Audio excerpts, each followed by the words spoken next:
VOR a clôturé son deuxième volet d'un cycle complet de formation, lequel a consisté à une conférence intermédiaire de planification qu'a abrité le Cameroun du 27 février au 1er mars 2012. Cette initiative, parrainée par le commandement des États-Unis pour l'Afrique, AFRICOM, et soutenue par l'Union africaine, vise à renforcer les capacités de l'Union africaine, vérifier et valider l'interopérabilité et surtout, créer un cadre de communicateurs multinationaux africains fournit une opportunité de partage d'informations et de meilleures pratiques aux forces armées d'Afrique, les unes par les autres. Conformément au programme élaboré par AE pour l'année 2012, jeudi marquait l'apothéose de la première phase du volet des travaux de planification au Cameroun, la suite étant prévue pour le mois de juin prochain.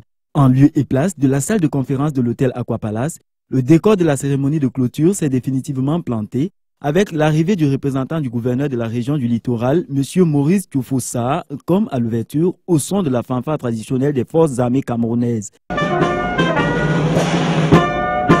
Après l'installation du mandataire de Faye Yengo Francis à cette cérémonie, aux côtés, entre autres, du commandant Brian Mark Robert, planificateur principal à E 2012, et du représentant du général camerounais de division Sani Mohamedou, c'est le lieutenant-colonel Didier Badek, chargé de la communication au MINDEF du Cameroun, qui a pris le relais.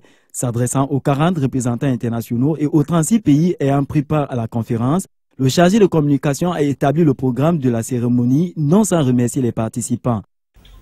La cérémonie de clôture de la conférence intermédiaire de planification de l'exercice Africa Endeavour 2012 s'articule comme suit.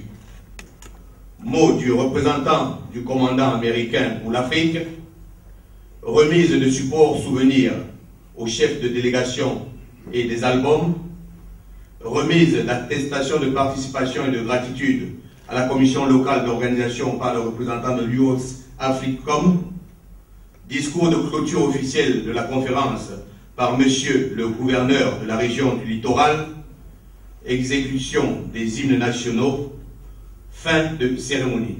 Par la suite, le colonel américain Sean Broderick est monté au pupitre. Dans son propos, il affirme que les progrès dans les tactiques de communication sont manifestes.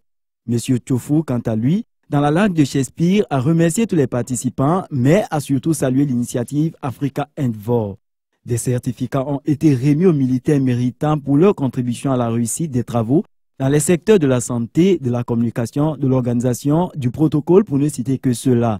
Enfin, en guise de souvenir, l'album gravé en format CD a été remis par le colonel Sean Broderick, le représentant du général de division camerounais, le représentant de l'OTAN et de l'Union européenne aux différentes délégations participantes.